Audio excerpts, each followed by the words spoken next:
Hello everyone, आज है 26 जुलाई और आज इस वीडियो में हम बात करने जा रहे हैं आईडीबीआई बैंक के बारे में। देखिए 38 रुपीज़ के आसपास ये शेयर अभी ट्रेड कर रहा है। फ्राइडे को इसमें गिरावट देखने को मिली थी, तकरीबन 1.5% की हल्की सी यहाँ पर गिरावट भी हम देख चुके हैं। और एक बड़े लेवल से ये शेयर टूटता हुआ नीचे भी आया था और एक छोटे लेवल से इसने एक बहुत बड़ी रैली भी लगाई थी। तो इस वीडियो में हम बात करेंगे कि आईडीबीआई बैंक के शेयर में हाल फिलहाल में खरीदारी करने का क्या सही मौका है कि नहीं, और जिन्होंने खरीदारी की है उनको यहाँ पर क्या करना चाहिए। तो देखिए, वीडियो को मैं शुरू करूँ उससे पहले अगर आपने अभी तक चैनल को सब्सक्राइब नहीं किया है तो प्लीज अभी इसे सब्सक्राइब कर लीजिए, क्योंकि आगे भी बहुत सारे वीडियोस हैं जो आपको काफी ज्यादा हेल्प करेंगे।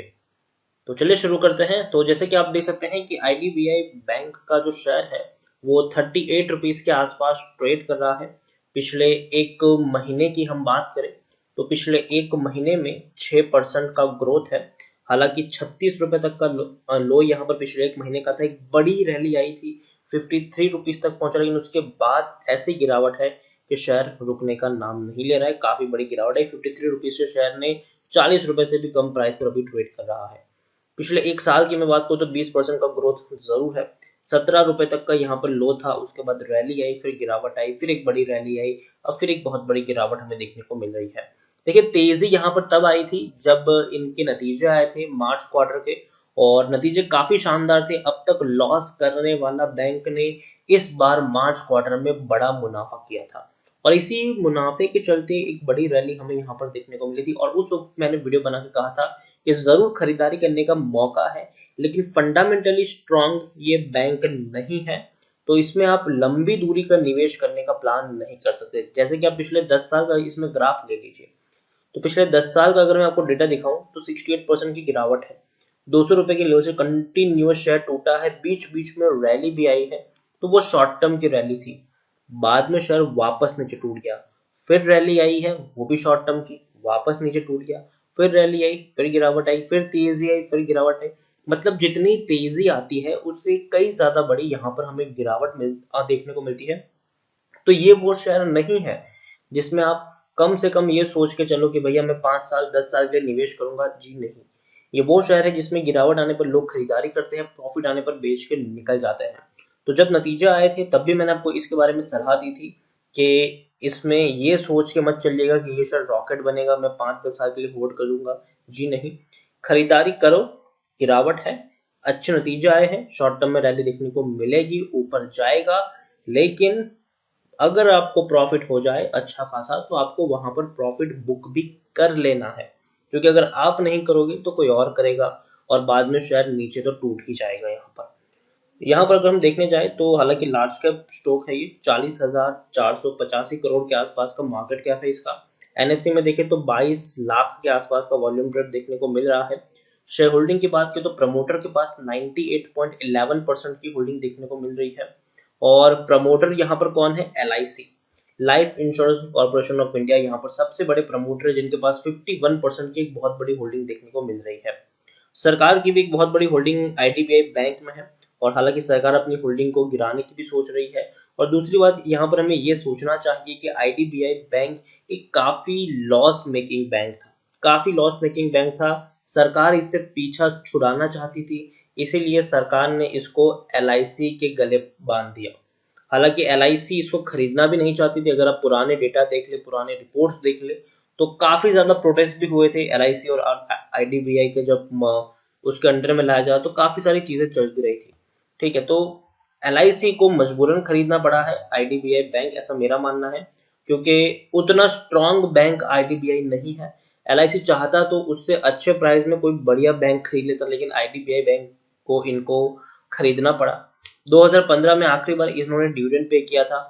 और अगर मैं मनी कंट्रोल में आपको इसका डेटा दिखाऊं तो टेक्निकल रेटिंग अभी इनकी न्यूट्रल दिखाई दे रही है।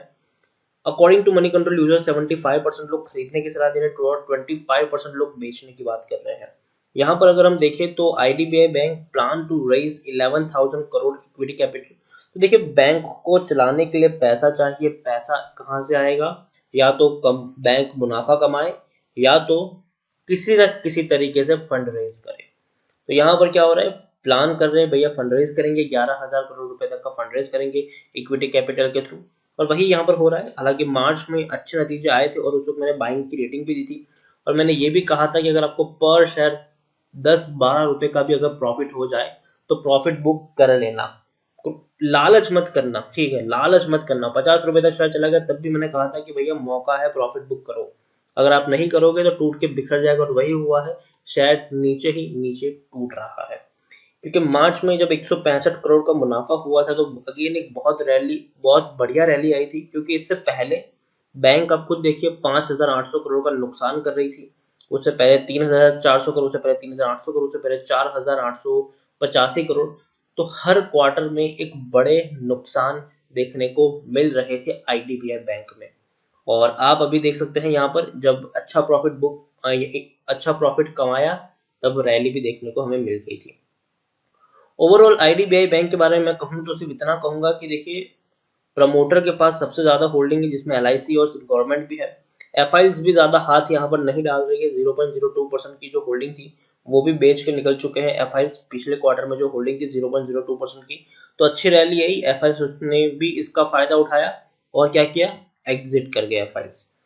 और अगर हम यहाँ पर म्यूचुअल फंड की बात करें तो उन्होंने भी हाथ बिल्कुल भी नहीं डाला है। इंश्योरेंस कंपनी के पास 0.12% की होल्डिंग है, तो कोई कोई बड़ा फंड हाउस यहाँ पर अपना हाथ नहीं डाल रहा है।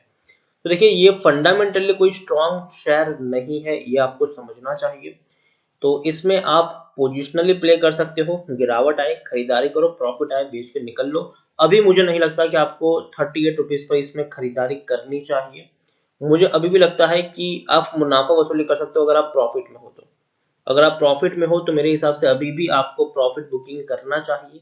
अगर आप लॉस में हो तब आपको तब ही आपको यहाँ पर होल्ड करना चाहिए, लेकिन एवरेजिंग करने का बिल्कुल भी यहाँ पर सोचना नहीं चाहिए। तो मैं यही कहूंगा कि खरीदारी की है, प्रॉफिट में हो तो प्रॉफिट बुकिंग करो, लॉस में हो तो बने रहो, रिकवर करने में टाइम लगेगा, लेकिन जब प्रॉफिट हो जाए तब बेच के एग्जिट भी कर लेना यहाँ पर। और फ्रेश बाइंग की सलाह तो मैं यहाँ पर बिल्कुल भी नहीं दूंगा। इसके अलावा भी और भी कई सारे बढ़िया बैंक है जिसमें आप पैसा लगा के अच्छा खासा पैसा कमा सकते हैं। अगर आपको सरकारी बैंक ही खरीदना है तो आप स्टेट बैंक ऑफ इंडिया को चुने, वरना आप एचडीएफसी और आईसीआईसीआई जैसे दमदार बैंक को भी चुन सकते हैं। और छोटा बैंक चुनना है तो फेडरल बैंक पे भी आप अपना दाव खेल सकते हैं। लेकिन आईडीबीआई बैंक मुझे उतना अच्छा नहीं लग रहा है लॉन्ग टर्म के पर्सपेक्टिव से भी और इवन शॉर्ट टर्म के पर्सपेक्टिव से भी। तो इसी के साथ वीडियो को एंड करूंगा। अगर आपको वीडियो पसंद आया हो तो प्लीज इसे लाइक करो, शेयर करें। अगर आप चैनल में पहली बार आए हैं तो प्लीज सब्सक्राइब करें और आईडीबीआई बैंक के बारे में आप क्या सोचते हैं वो भी आप मुझे कमेंट में लिखकर बता सकते हैं। Thank you.